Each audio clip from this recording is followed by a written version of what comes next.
Good day, Jens Jørgen Nielsen. I have asked you to interview you today because you have just been fired as a teacher at the Copenhagen adult school Folkeuniversitet, the People's College, explicitly for political reasons. And I would like to tell the viewers a little bit about your background. Jens Jørgen has degrees in the history of ideas and communication. He was the Moscow correspondent for the major Danish daily Politiken in the late 1990s, the author of several books about Russia and Ukraine, a leader of the Russian-Danish Dialogue Organization, an associate professor of communication and cultural differences at the Niels Brock Business College in Denmark, and you have been a teacher at the Copenhagen adult education program, Folkeuniversitet, for 8 years. In addition, he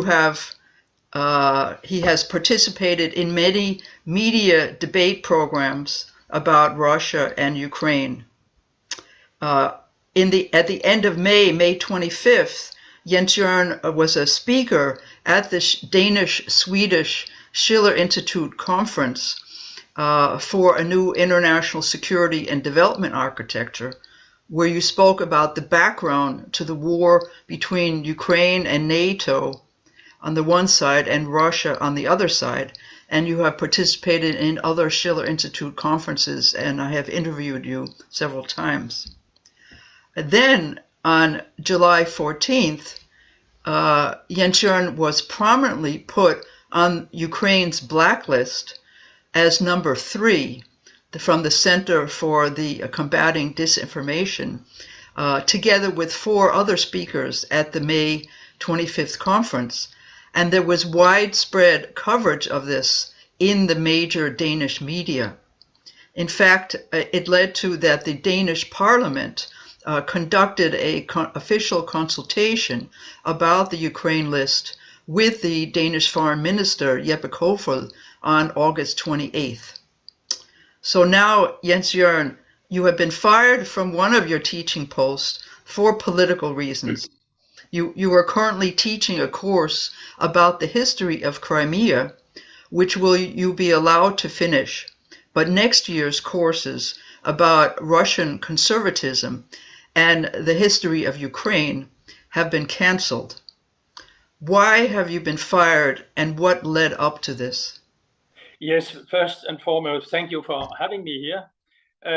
Well, I would say I was not fired for anything which has taken place in the classroom, because there have currently been made some evaluation of my teachings, and they have always been very good. The latest evaluation was from February this year, and when people were asked about the professional level, 100% were very satisfied. So there's nothing to come here, and I'm not politicizing in my teaching. When I teach, I objectively lay forward various interpretations, sources of and things like that, interest of various nations and actors in the political process. So it's not for something I've done in the classroom. I think it's obvious, even though the board who has wrote me this letter, they try to legitimize it by saying that I may be politicizing in the classroom, but they have never attended any of my lessons. They don't know what's going on there, and they never invited me to talk about it. They never invited any of those people who attended the courses. So it's obvious. There's no doubt it was for something which happened outside the classroom. And outside the classroom, they said, well, there was one thing, I was on this blacklist. There was one thing which you mentioned, the blacklist, the Ukrainian blacklist is one thing. And I gave also an interview to Vladimir Solovyov, a Russian, on a Russian TV channel. And I didn't endorse the war like some would say. We are talked about the explosion of the Nord Stream 2, who may have done it, or who might not have done it, what the Danish thought about this kind of things and things like that. I was not endorsing the war. It's very important. because I have my doubt about this Russian engagement in Ukraine. It's another question, but I didn't endorse it. But the fact that I gave an interview brought some in the board. There was some crisis in the board. The old board, they left, and there was a new board, and the old board, the board who was originally, they supported me. And the leader of the school said it was okay because there was nothing wrong with my teaching. It was amazing what I would be doing outside the classroom, which points of view I had. It was my deal. They didn't have anything to do with it, as long as the teaching in the classroom was objectively, and I did it objectively, and people were satisfied with this. So it was because I was considered to be a person who showed understanding for Putin. And I was asked by a journalist, is it real that you show understanding for Putin? I said, you have to be aware you use the word understand. What does it mean? I mean, it's very important to understand Putin, what his situation, his background, and his way of thinking, and things like that. It's not absolutely the same thing as to say it's very good, but you have to understand him. But I think in the Danish media, among journalists, I think it's an offense in itself to understand Putin and to understand Russia, not endorsing and not endorsing, but to understand them. And it was really appalling. I was really in a shock because many of the Danes seems to think that you are not allowed to present the Putin's point of view in the classroom. Not endorsing and say it's good, but just this is a speech, Putin's speech. This is the way Putin is thinking, and things like that. You're not allowed to show it. So I think, well, it seems like we are living in our thinking. We're like it's something that's happened. We think about it when something it resembles something that happens in Stalin time. You have a very strict control with people at university, or you're allowed to say something, and you have a lot of taboos you're not allowed to say about. So for me, it was really a surrealistic experience in my own country, which I was brought up to believe is one of the best countries. You have the freedom, and we have the freedom of speech. We have all these kind of things. No, it doesn't really work that way today. And I was surprised about it because I had some illusions about my own country, which I don't have now. So the freedom of speech, no, we don't have freedom of speech. Of course, I'm not killed. I will not be put in the gulag. Thank you very much for that. But you know that when you fire people and you indirectly also tell people at other universities, beware what you write and what you say. Don't you try to say something which is opposed to government policy right now. This is the logic, and this is the conclusion I have reached, that you have to get into line with the government policy. You are not allowed to say something outside this line. Danish people will say no, it's not true, and they will say I'm professionally not qualified. It's not true because it's not what the people at the courses actually say. So I think it's a sad day. It's a sad day. Firstly, I think it's a sad day for democracy, because in a democracy we come up with various points of view, and we discuss them, and we find a solution. It's what many people like about the Western country, and Denmark especially. Secondly, how do you develop new knowledge? If the young people who enter a career as a researcher in this field, they have been indirectly, they've been told, beware, look at what happens to people who have some controversial points of view. They get fired. If you want a career, you have to get in line with what the government will tell you to say. And I think this is the sad, for me, of course, personally, but I think for the country, it's a sad thing that we, in terms of developing knowledge, in terms of having a vibrant working democracy, I think it's a disaster for those two endeavors, for those two very, very important things in a democracy. Yeah, one of the things that immediately tipped off the controversy was that 3, I think, of your fellow teachers resigned, saying that if you were allowed to continue, then they would resign. And then the board of directors started an investigation, and they accused you of politicizing your teaching in favor of the Russian understanding of the war in Ukraine. And on a radio interview after you were fired, the chairman of the board of directors said simply that you have very strong, very biased opinions.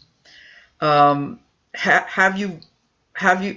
First of all, is this true in terms of politicizing in favor of the Russian understanding of the war in Ukraine in your classroom? Have you brought your own political views into your classroom? And yeah.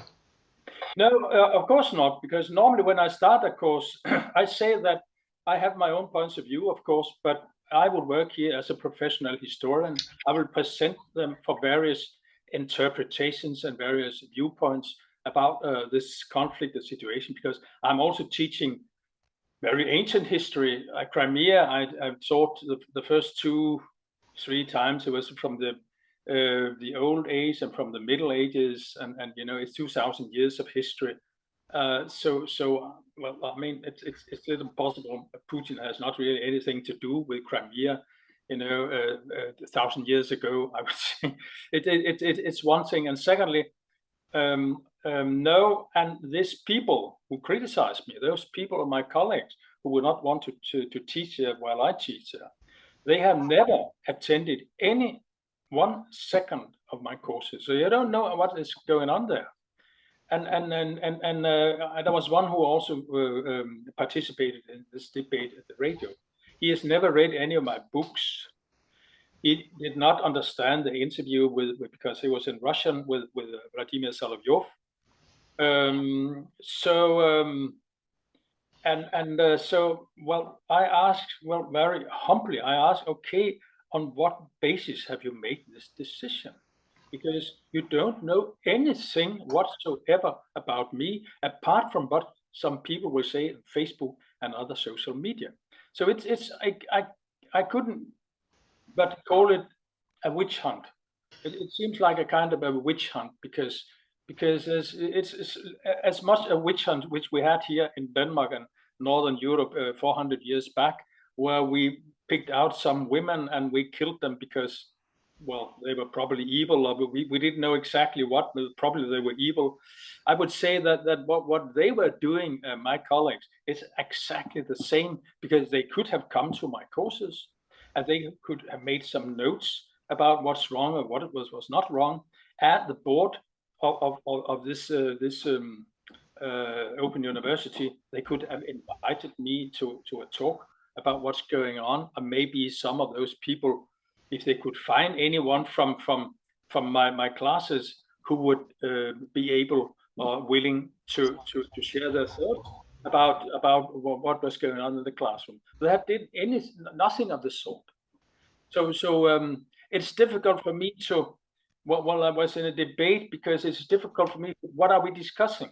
I mean, we are not discussing anything I said, anything I wrote, anything I've done. We're discussing a picture which someone has made about me, like a Putin follower who likes what's going on, who likes to kill Ukrainian children and things like that. That's what's going on. And I think it's not at all worthy for an old democracy like the Danish democracy. I think it's outrageous.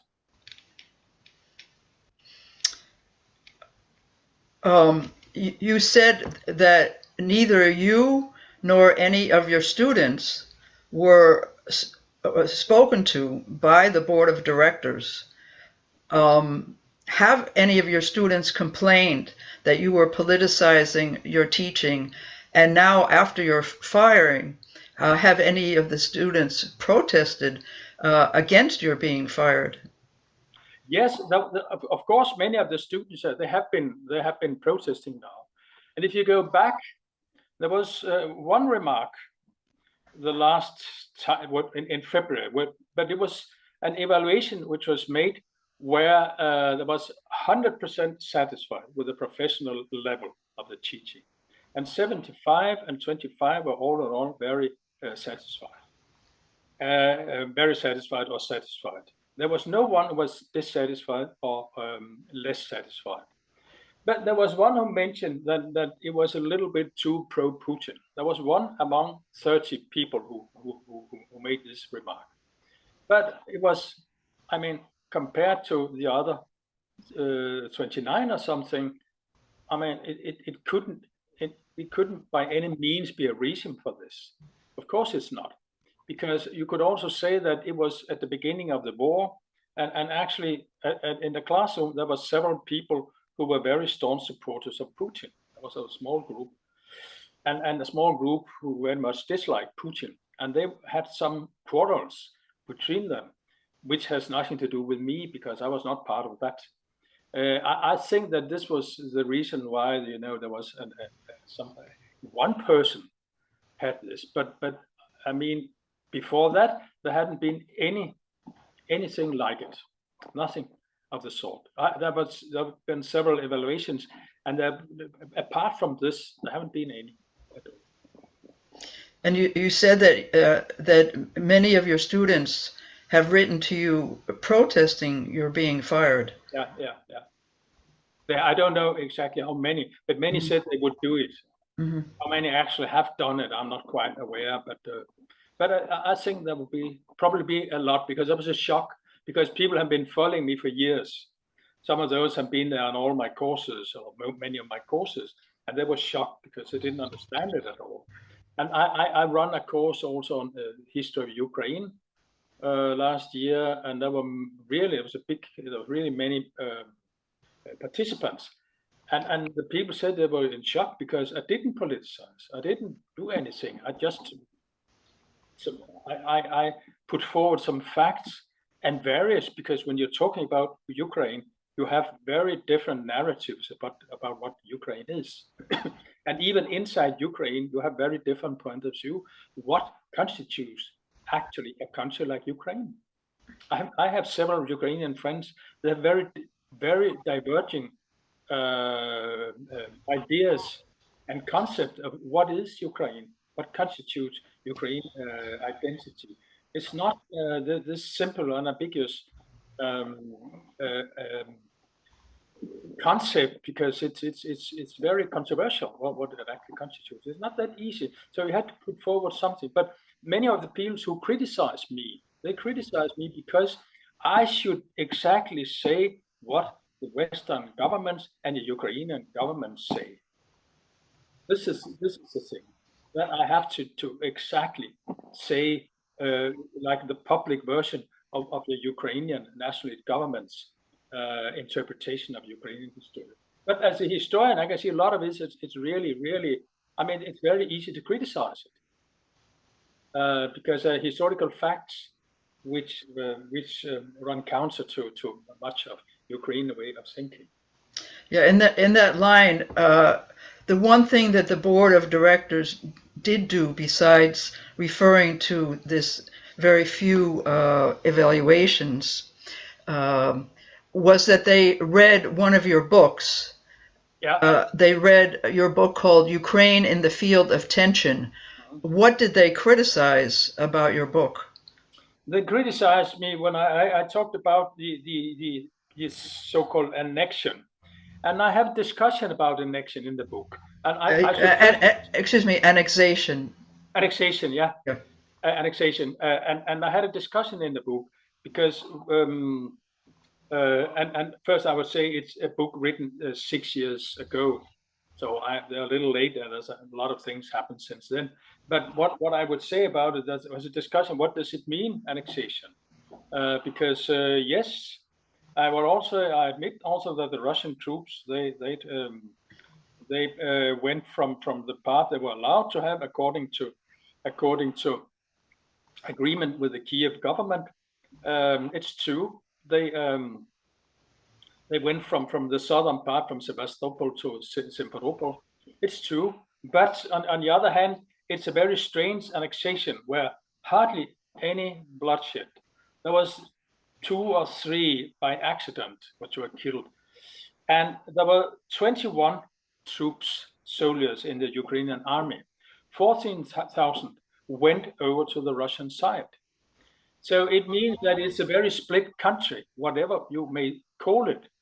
And also, I also said that 3 years after, I think it was at the summer 2014, Pew International, American polling institute, they made a survey in Crimea, saying that 80–90% of the population endorsed the status as a part of Russia.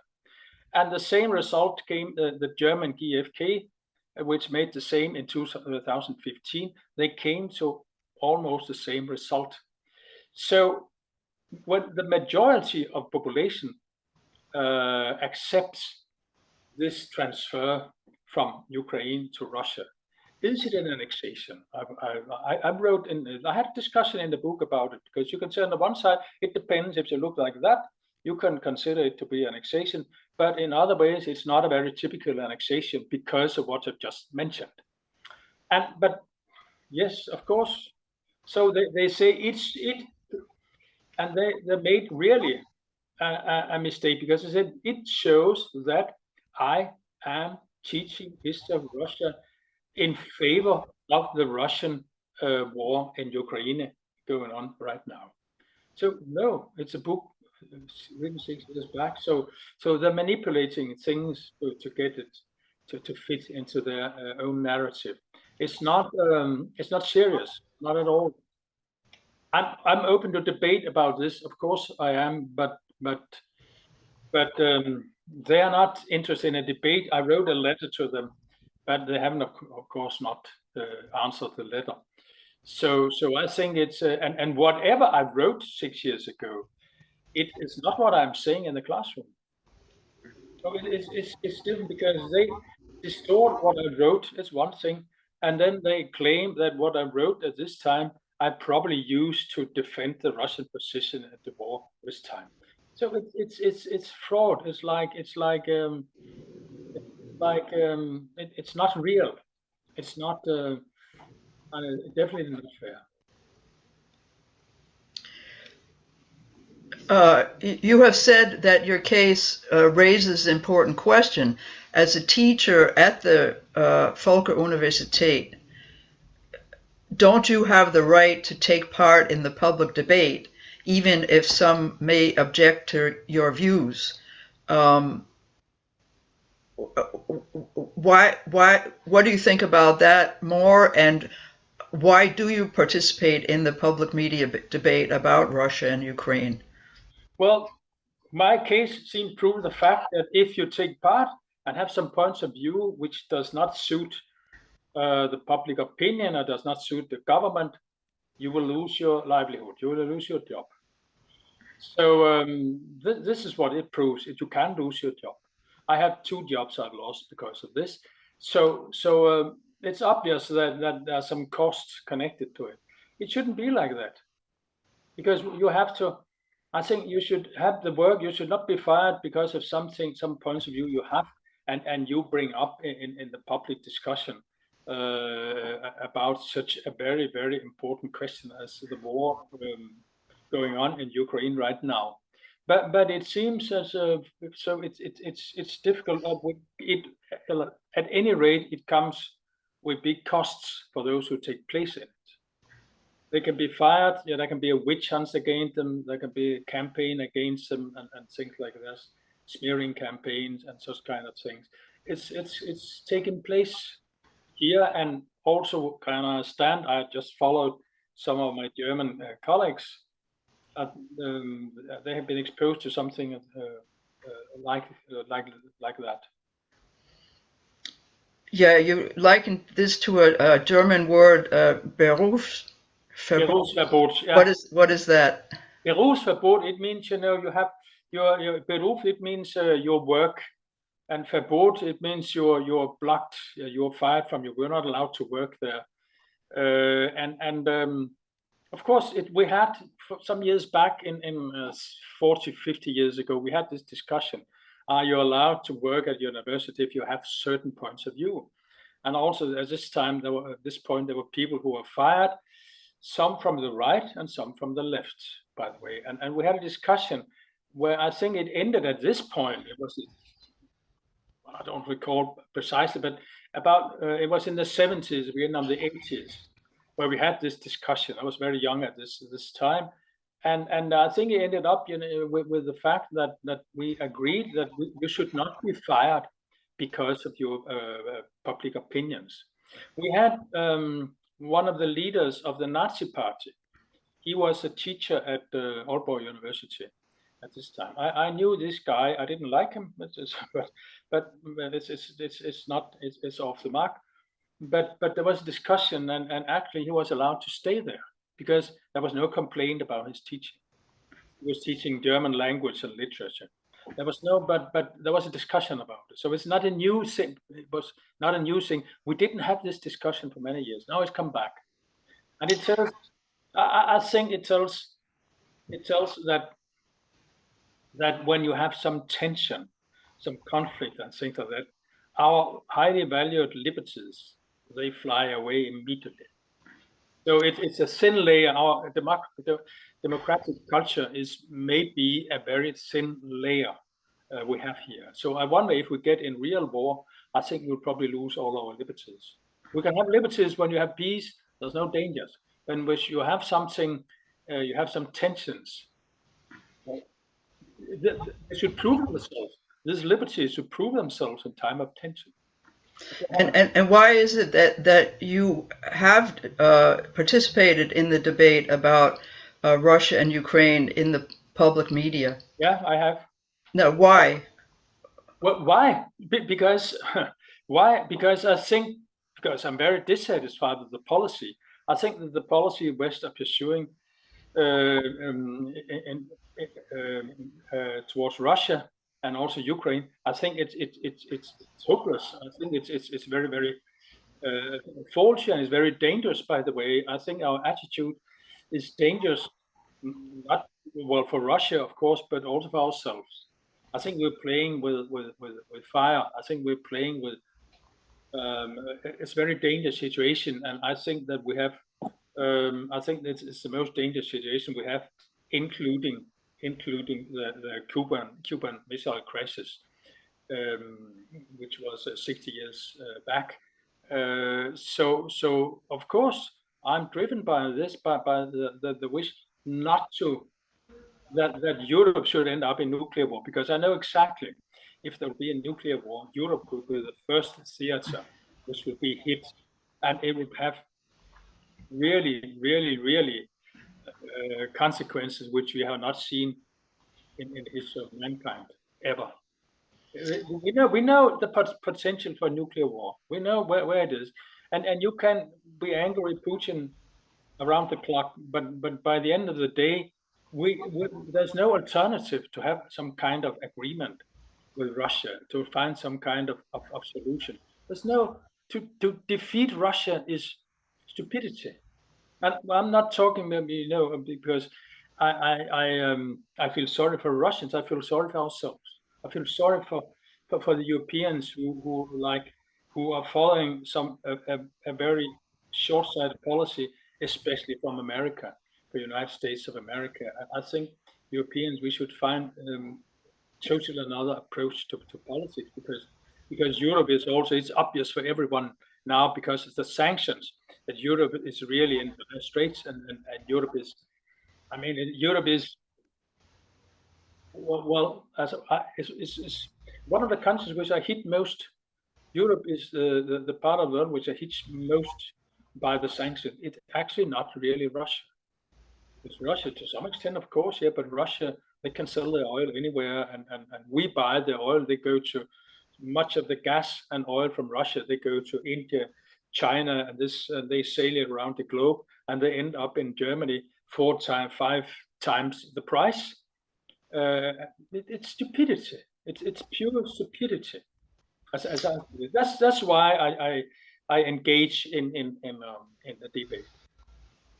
And you've also said that in your media debates that you have not legitimized Russia's military intervention in Ukraine, but that you have stressed that it's important to find out how we got here. Yeah, exactly. Also, responsibility on the Western side for, I have made interviews with you actually before the start of the war in February. I interviewed you in December of last year, yeah. And you were warning about the, that was at the point where Russia had just proposed 2 treaties to try to avoid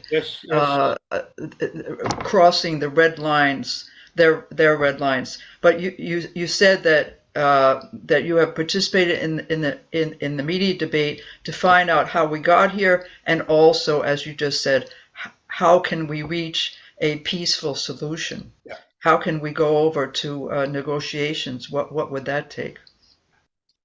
Do you, just again about this Ukraine list, do you think that you being on the Ukraine list and that being widely publicized in Denmark, that could have been a factor that led to this situation where you've been fired? Definitely, among other factors, but definitely it's played a role. There's no doubt about it. And I will also just add that the 2 questions are actually interrelated, because to find out what brought us to this point, it will also be very meaningful when you find out how do we get on from here, how do we get to a more peaceful solution. So those questions are interrelated actually. So you can't find a way of peace really if you don't find out, if you're not finding out how we got here and how to get on. So I think they're very interrelated. But when I look at many of the researchers in Denmark, well, they're not really. They have some strange ideologically, fixed pictures of Russia. There's a lot of things to criticize in Russia. It's not the point, but to find out more exactly what's taking place. And I think that the West should take off their ideological glasses and look very more realistically on what's happening on the ground. And then they will probably maybe come to some more effective solutions. I don't know, but then there's a chance of it at least. You have also warned in your media debates that people who think that if you just get rid of Putin, then we get the problem is solved. That you have warned that there are factions who are much anti-Western. Sure, because I think many in Denmark and in the West in general, they tend to forget that Putin was actually very pro-Western in the beginning of his term when he started more than 20 years back. He was president in 2000. And they seem to forget it. He actually wanted Russia to become part of NATO. He applied to the West. He made a speech.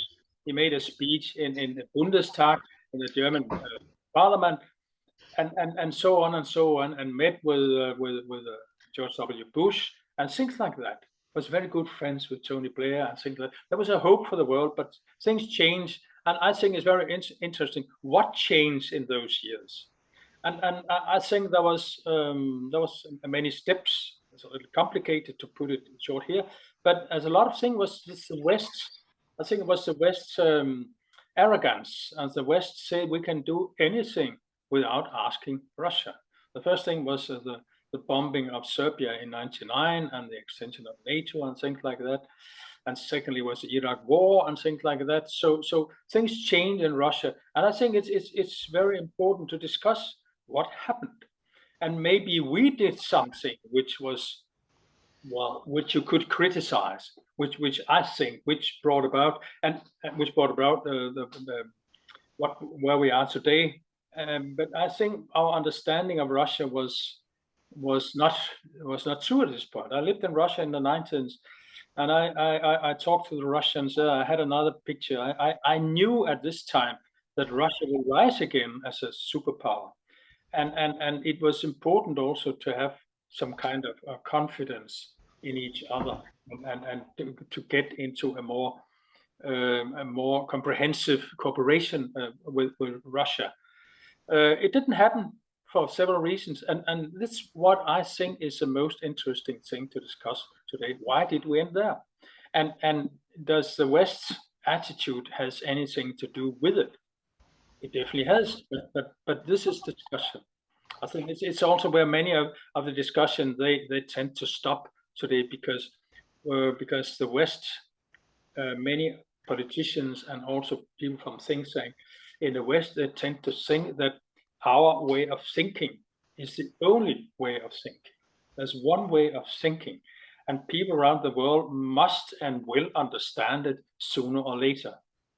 I don't think it will happen like this. I think it's a very, very dangerous way of thinking. I think it will end up with conflicts and things like that. And we see the result of this way of thinking, among other things.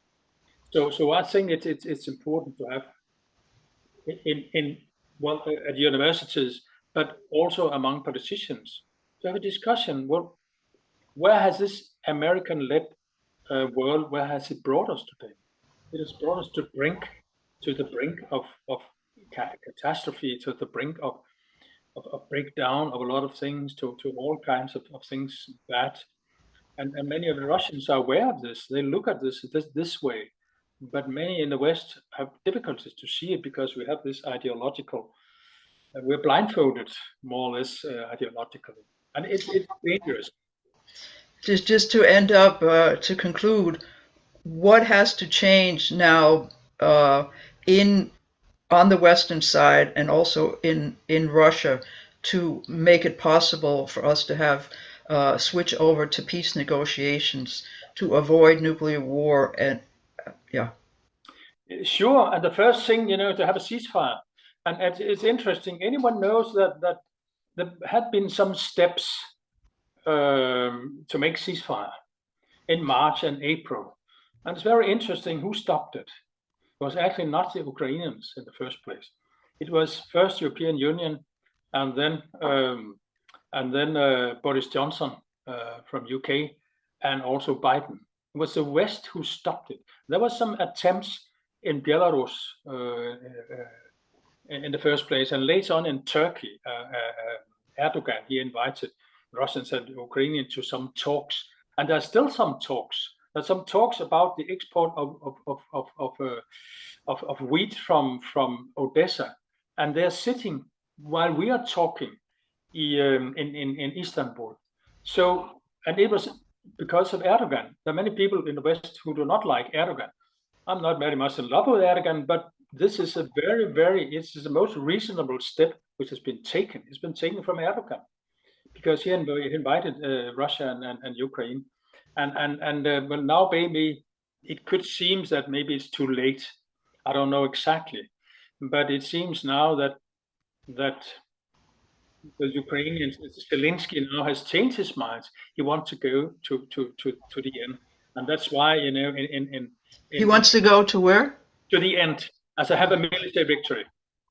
As he believes that Ukraine can kick all the Russian soldiers out of Ukraine, and Crimea included. I don't believe it will be that easy, definitely.